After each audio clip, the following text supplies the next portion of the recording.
You know what I think? I think Madison will be really great in Perfect Match. And I feel like if they choose her, if they pick her to be one of the cast member in Perfect Match, she will put on a good show.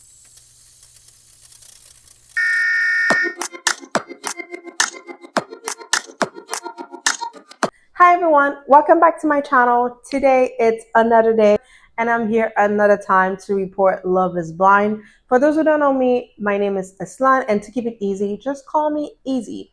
And today episode we are going to review the Love is Blind reunion, and don't mind my little elastic band, it's just to set my wig.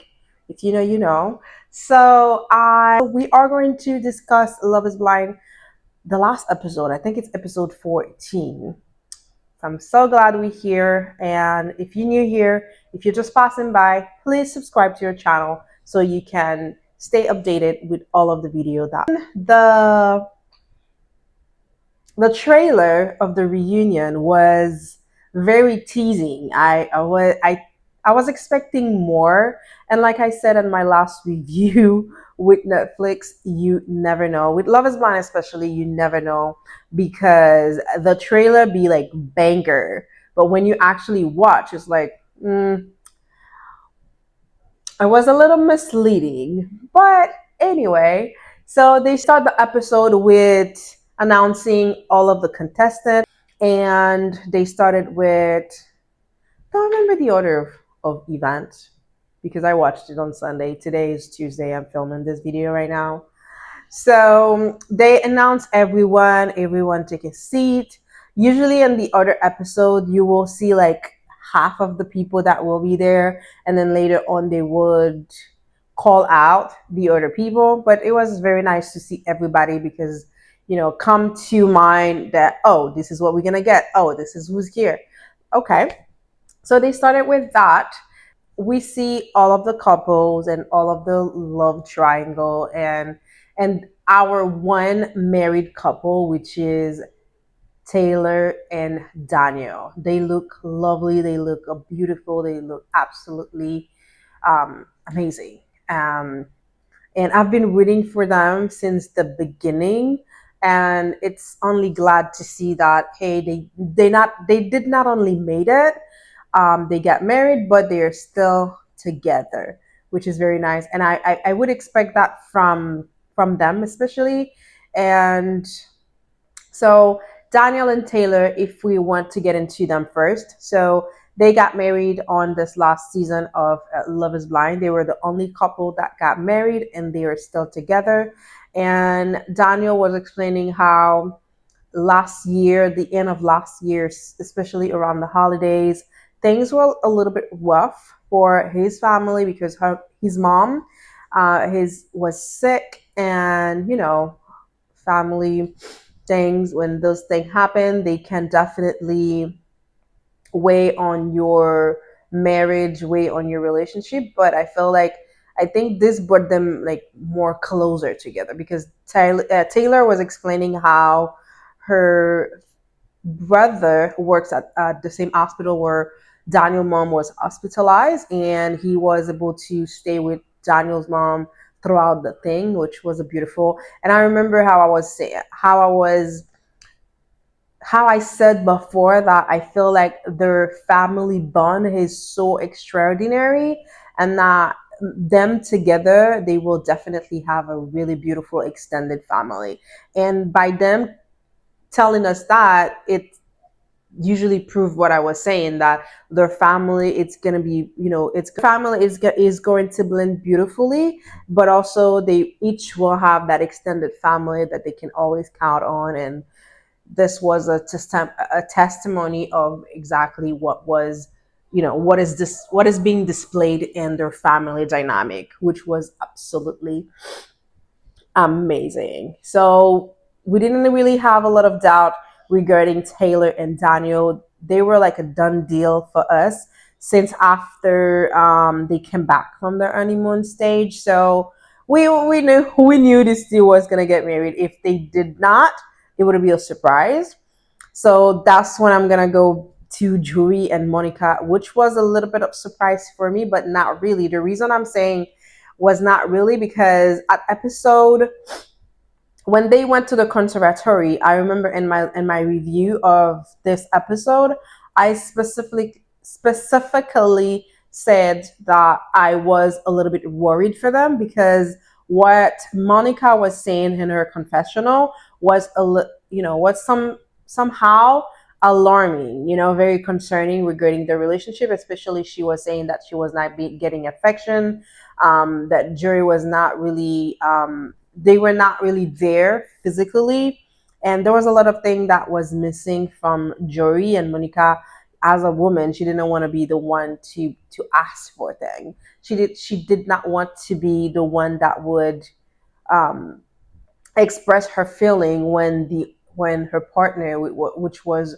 Jory at that time, was not really expressing how he felt, or even assuring her that, hey, you are the one and I'm choosing you, regardless. So, and we see Jory and Monica, they, after the wedding, they still get to, I think they still dated, because Monica was saying that she was at all the family gathering, and then she was present for him, but I think it did not really work for them. It did not really work for them. And Monica was, I feel like, and the whole throughout the whole season, I feel like Monica, we when we see them, when they show us Monica and Jerry as a couple, we didn't really pay attention to what really matters, which was um women's, right? When you look back at the scene, or when you trying to rethink about all of the thing that happened, you kind of like can put two and two together and say, oh, she's not wrong.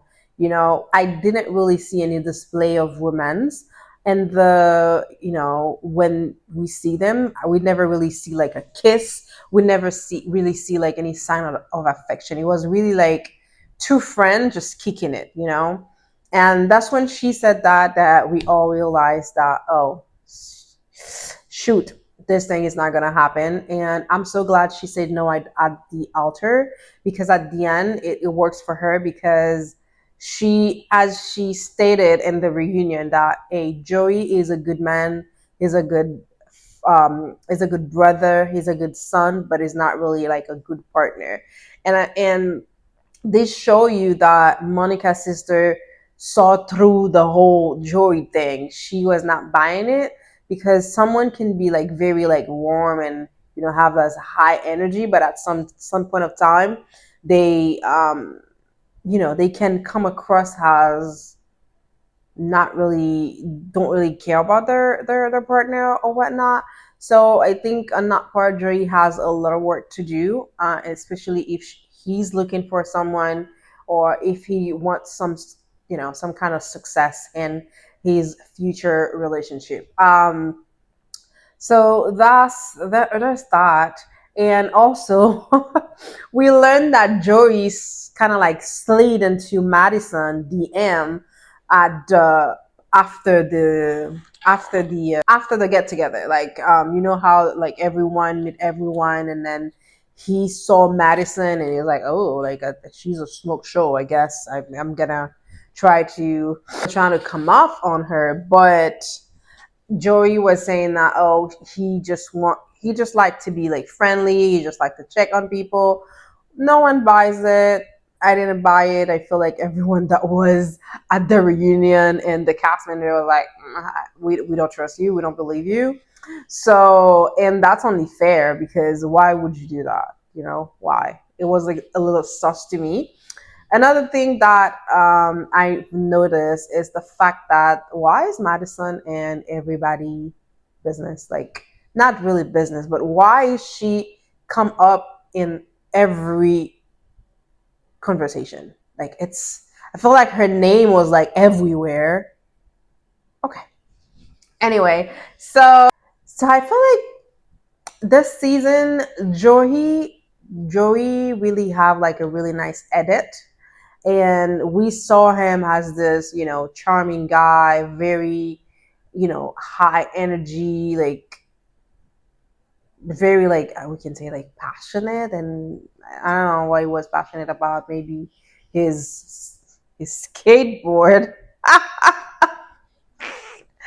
I'm sorry, but yeah, Jory was definitely. I think Jory was definitely the villain of the season. He just got a really nice edit because we didn't see it coming.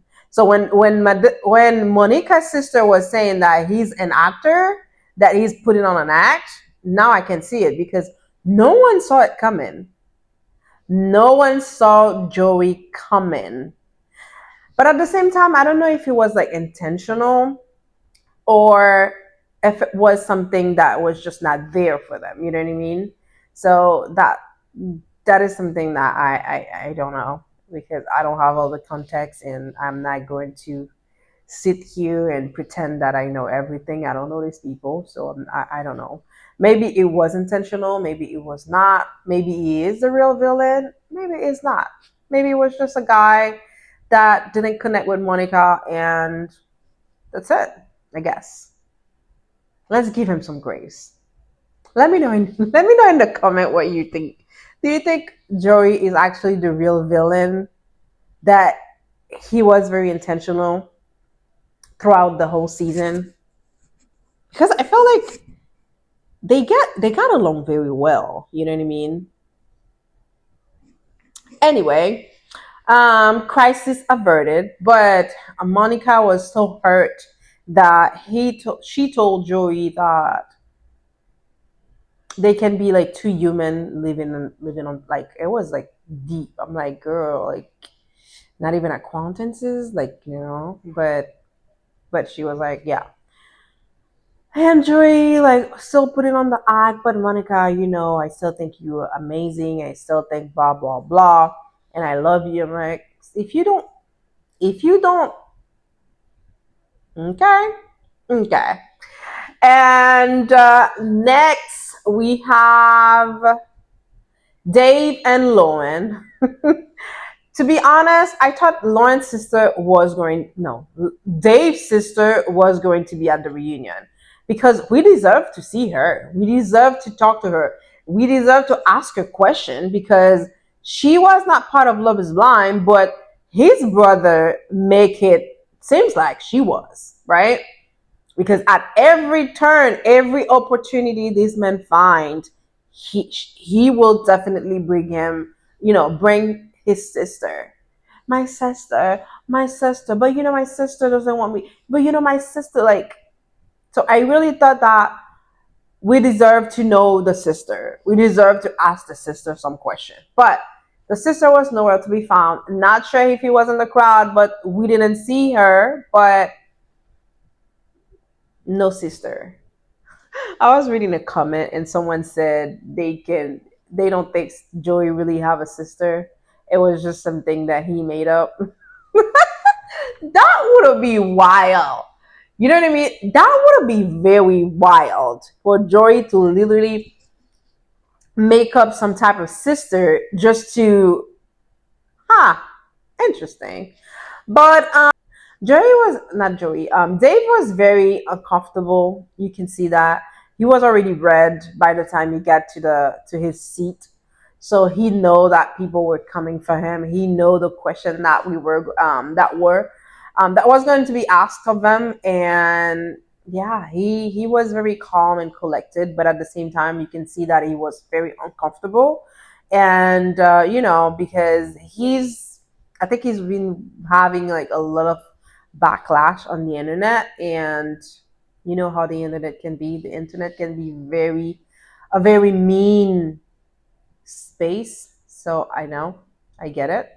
But yeah, he was very uncomfortable, and I feel like he was talking but he didn't want to say the wrong thing, like he was like, so I love how Lauren handled the situation. So when it's due, we have to say it. So I really love how, oh my God, this thing is very tight in my head, right? I really like how Lauren handled the situation she gave David grace, and she showed us that she was the bigger person. And when David was trying to still come up with some BS that, oh, I still have feeling for you, the Lachey was like, okay, can you please express? Yeah, tell her how you feel. And he was like, I don't think it's the moment for me to say that. I don't. And I was like, no, I'm not buying it. I'm not buying it, sir, because you had my number. If you wanted to say something, you could have. We run into each other multiple times at a bar. You just ignore me. So, by the way, Minneapolis is that small. Why is everyone keep getting into like everyone? Do they all go? Is there only one bar in Minneapolis?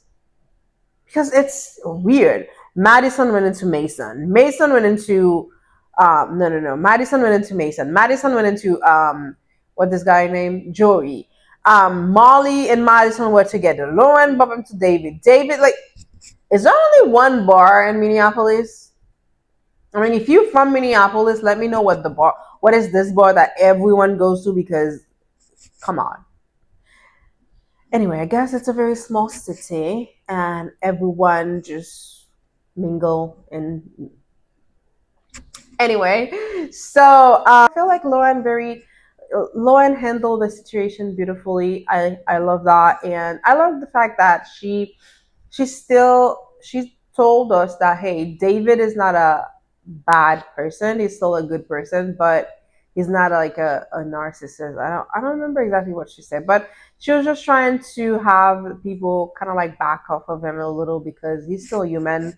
And one of the things that we have to know, like myself, I review the show, but I still keep in mind that these people, they are real people. I know I'm watching a show, but they are real people and they have real life.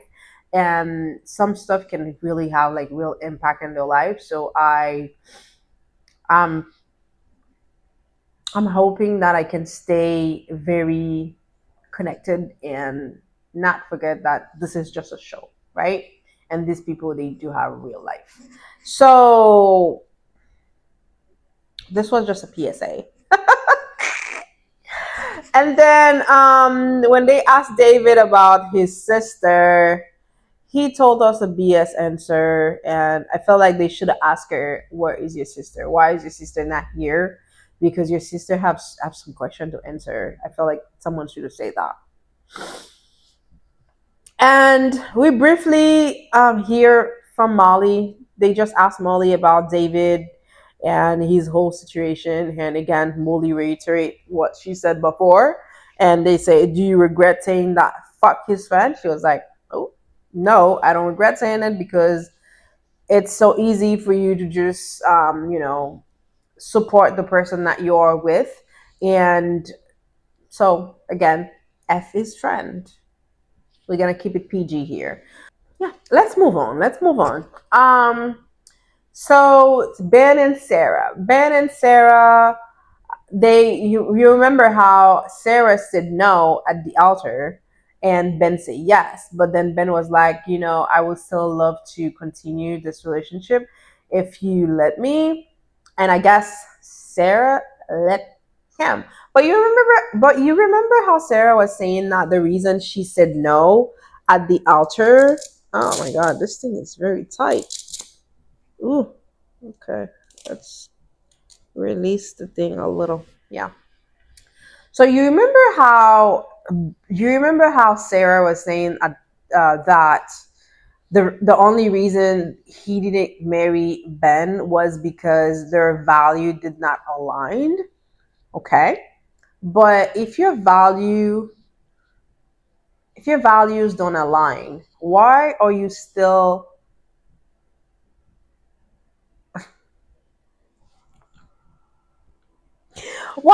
entertaining this guy? So I guess after the wedding, they spent a week or two living together. Like what? When she said, I'm like, girl, what?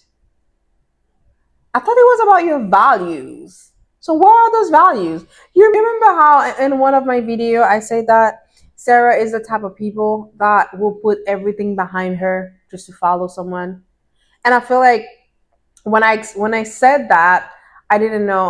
I was not using the right word, but she is a people pleaser, and her sister did mention that like briefly. And one of the episode, I think at the wedding, she was saying that to her partner, and I feel like it's yeah, it's true. She is a real people pleaser because like, ma'am, what?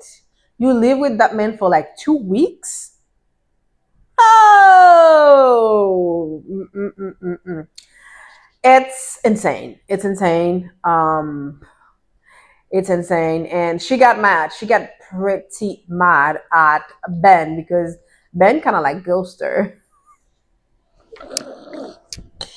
I should not laugh. I shouldn't laugh. But Ben kind of like ghosted her because from their understanding, so from Sarah understanding, she was going to Nashville. She's a nurse. I think she's probably a travel nurse. So from her understanding, from what her and Ben discussed and agreed on, they were supposed to go to Nashville together. Since Ben worked from home, it would be like a really convenient situation, and Sarah would be able to work, and then they would be spending those 2 to 3 months in Nashville. And from her understanding, Ben agrees. But from Ben understanding, they broke up. So Sarah thinks she and Ben going to be in Nashville for 2 weeks up to 3 months, right? But Ben think they broke up. How? Like those two things they not even close. This was really like a very hilarious moment for me because I'm like, what? What's happening here? Anyway, Sarah was very mad because Ben removed her from a find her friend or find my location. You know the thing on the app where you can see someone location? That thing, yeah. So I don't even use that thing because my husband, he used to have an iPhone. Like I'm really mad at him for that thing, for that. Because he used to have an iPhone. I have an iPhone. So now he switched to Samsung. Like why would you do that? Why would you switch to Android when you know that we are a couple and like, all right, I forgive him because he's a grown man and he makes his own choices, but this choice was not really convenient to me. Anyway, let's move on. So yeah, Sarah was mad, and then Ben was like, hey, I thought we broke up, but Sarah was like, but no, but we discussed that this is what we were gonna do, but what are you? Yeah, they were. And then Ben, what do you think about Ben? What do you think about Ben? Let me know in the comment. Like, let me know exactly what you think about Ben. Because I don't even find a word to describe this man. I know people are saying Dave is bad. At least Dave, you can see what he's doing and like in the light. But Ben, ooh. Anyway, so Ben sent Sarah an apology, and he said that how he processed a breakup, he would remove the find location, find my friend, whatever that is. He will remove this thing from his phone and maybe block you or delete your number. I'm joking. He didn't say that, but he was saying that's how he processed breakup because everybody processes their breakup differently, as he thinks Sarah and him break up. Yeah. So he definitely ghosted Sarah the same way he ghosted that girl that was on TikTok. So apology. Because yeah. And Sarah said, oh, but from what I know, Sarah said, so based on what I know now on Ben, I can definitely believe the allegation that was, circulated on the internet about Ben. Hmm. Hmm. Oh, and then we have Virginia and Devin. So you already know I'm not for or against anyone. Like I said, I loved Virginia, and if you watch all my review, I never say anything bad about her, and it was not really. So the only thing I had throughout the whole season with Virginia is the fact that she was not connecting with this man. She tried to make us believe that she did, and I honestly don't believe that she did. She, I think she is another person that definitely put on a show and give us reality TV, but I don't think she was attracted or connected to that man. So that's what I'm gonna say, and I'm gonna stand on what I said. So that's why I said Devin was blindsided in my last review. So it's not about anything else. It's because she did not, I don't know, there was something missing. And if you really paying attention throughout the whole season, you could see that there was something missing. She was not really deeply connected with this guy. Anyway, I'm gonna leave it at that. So let's go back to the reunion.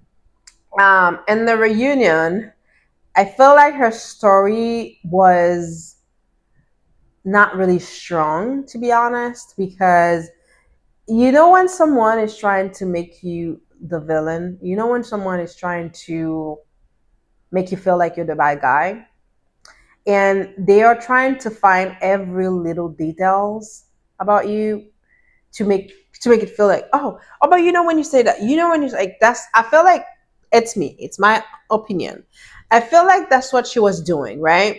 When she see this was not really strong enough, she will put this, when she talked about the girlfriend thing. But in the morning of the wedding, he has like a 3 page blah blah blah, from his ex, and Devin was like, no, she was not my ex. I don't consider her as my ex, and you know that. Why did you bring it up then? And I heard like the guy that's now dating the girl was part of the wedding, or maybe the girl also was part of the wedding. So he doesn't consider the girl as an ex. They are friends. And I feel like two people that used to be together can be friends. Like Mason and Meg, um, right now are friends. And they can do that, right? And then when they try to be like, okay, but did you know? She didn't know, and she continued with a different story, right? She's saying, no, and what about the check? Your mom said that they give you a check. You didn't show me. That's what I'm talking about. That's the only thing. I'm not a judge of character. I don't know her. I don't know their whole story. I don't know what really went behind the scenes. So I'm not here to defend or here to accuse anyone. So I'm gonna leave it at that. So I didn't really believe her story. Her story didn't wasn't really strong to me. It felt like she was just trying to pick on everything just to make him feel like the bad guy. Was Devin perfect? No, he was not, because Devin, I feel like Devin is not a good communicator. And when you are in a relationship, communication is key. And this is what going to make your relationship thrive and your relationship survive. Because communication is the key to any relationship. And Devin was not a good communicator. He was not communicating with Virginia. From what I seen on TV, I don't know what happened after that. So yeah, so that was the problem. I see people are calling him immature. Do I want to call him immature? Maybe. He's 28 years old, and I feel like also he maybe doesn't really have like a lot of experience like that with women. I don't know. I don't know. I'm gonna leave it at that. So yeah, so Devin and Virginia, and they talked about the whole politics thing, and she said that she this was the reason why she didn't marry Devin because their value did not align. Another value issue. So get it, okay, girl. Anyway, I'm gonna say this. I'm happy that she said no because they were not gonna work anyway. It was not gonna work for them. Sorry, sad truth. It was not gonna work for them. If if they got married, I would have been, huh? What? But did she waste the guy time? Yes, she did. Let's talk now about Madison, Mason, Alex. So, what really bothers me is the fact that Madison is not really what Madison is not being held accountable for her action, and she's still like in denial with herself. Girl, you did rob these people from their relationship. You did manipulate Mason and the pot. And I feel like she is the type of girl, because she's pretty, she's a very beautiful girl, right? So the fact that she's not really used to someone not choosing her. I think that's what happened with the whole being mad at Mason thing. Like when you have like a very like pretty girl and you feel like, oh, so you're not choosing me. You know what I mean? Like, oh, really? Oh, now you don't. You say you were committed to me, and now you are not. You know what I mean? And I feel like that's what bothers her so much because it's like, not me, the type of girl that I am. You can't do that to me. You know what I mean?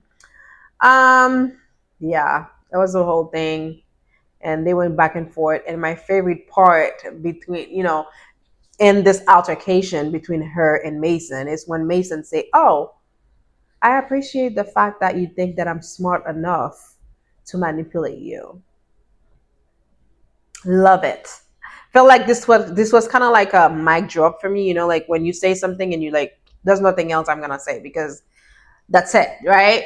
Because and not saying that Mason is not intelligent, like smart, um, but it's just the fact that and yeah, and feel like Mason was pressured. I said this in my review, like when this I don't remember, it was like episode 3 to 4 or 2 to 3, don't know.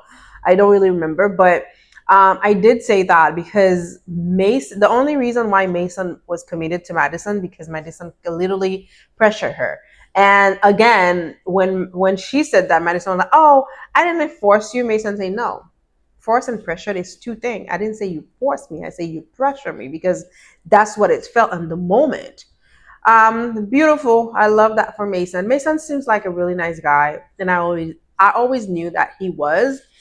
And even though him and Meg did not work out, you can see that um they find their groove and they find their what works for them, and for them it's a friendship that works and they stick to that. And I feel like it's beautiful, but I would have still loved to see them, and but Madison robbed us of that. So yes, Madison, you did. You know what I think Madison will be really great in Perfect Match. And I feel like if they choose her, if they pick her to be one of the cast member in Perfect Match, she will put on a good show. Especially she's gorgeous. I know all the men in the villa would want her. I already know. So I don't know if she's gonna be casted for Perfect Match. She should. She definitely should because Madison know how to put on a show. She know how to, do like reality TV, and she will be very great for Perfect Match. And yeah, I can't wait for the next season. I see that AD wasn't at the reunion, and I'm so happy for my girl. She got engaged to Ollie. I didn't watch. I'm gonna say I didn't really watch because I think I watched 2 episodes and um Yeah, of Love Is Blind UK, and I didn't finish. So I think I'm still gonna go ahead and watch it if I whenever I had like downtime, if I'm not watching something. So I'll give it I'll give it a go just for Ollie, because Ollie. I feel like wherever Clay is right now, wherever Clay is right now, he will be like choking, because like what? First of all, she bagged a really handsome guy. He's handsome, right, Clay? This is what handsome look like. He's tall. He's British. The accent. All of those are like tick, tick, tick. And he loves her down, and that's what we want for my girl. That's what we want for sis. That's what we want for AD. She went through, I feel like AD went through the worst in Love Is Blind. And this was very rewarding. This was very fresh to see. This was very um nice to see, kind of like a relief. I'm like, oh girl, yes, you did that, yes. And yes, she got engaged to Ollie, and I was listening to their podcast today, the one that she released today with Ollie, and they already have a date for the wedding. So nice, nice, nice. And I'm so excited to see Perfect Match. I will definitely be reviewing Perfect Match here for you guys. So yeah, it was amazing, and I think I sum it up to what happened to and at the reunion. So if you think I missed something, please let me know in the comment what I missed, so we can continue on this discussion. And another thing, they talked about the five unforgettable moment on Love Is Blind history for the 8 year, and for the 4 years and 8 season. And my favorite of all, which should be number one, was the reveal for Lauren and Cameron. Just just that line was a hit. That line was a banger. So that could have been number two, because Lauren and Cameron, they are like legend for me. That will we will not find any other love story like theirs. It was only that one, and there's not gonna be a second one. So Lauren and Cameron was supposed to be the first one, but the public voted. It's not like they choose what was part of the top five. So we voted, and that's what happened. So anyway, I can get with that. And then they have like a jam session at the end, and yeah, that's actually sum it up. I think I covered everything. And to conclude everything, the Lachey are getting better, and I feel like people are still like coming at him, or they not good host or whatever. I feel like the Lachey did get it right this season, especially at the reunion. They asked the question they needed to ask. They were they were shady when they needed to, and of course they point out all of the thing that needed to they said all of the thing that needed to be said. And yeah, so it was a really great reunion. um I think the reunion was better than the entire season. So the next season is going to be in Denver. I already can't wait to see what's going to happen. I lived in Colorado for 2 years. I lived especially specifically in Colorado Springs. I love Colorado. It's a really beautiful state, and I currently live in Miami. And my dream, or which I would say my goal, is to go back to Colorado, not in Denver. Denver, I would pass by Denver, going to the airport. When I needed to do something really important, then there was only like, especially I was in the army at that time, So when I needed to do something, um, I would go to Denver, but I didn't really hang out that much there. So I don't really know the people there, but I will tell you the people in Colorado Springs are amazing. Amazing. I can't wait to see what my state. I consider Colorado my state, so they should adopt me, right? So I can't wait to see what Denver is going to bring to Love Is Blind for next season. So let me know in a comment what you think about this season altogether, what you think about the reunion, and yeah, don't forget to subscribe, hit your notification bell, and leave us a comment because we are on a road, not a road, but we are on a mission to reach 1,000 follower, and your subscription will definitely adds up to that. We only had like 160 something followers right now. And right now, the goal are setting by, so right now our goal is to hit 1,000 followers, and I hope your contribution will help us get there. Thank you. And as always, love you guys. See you in the next one.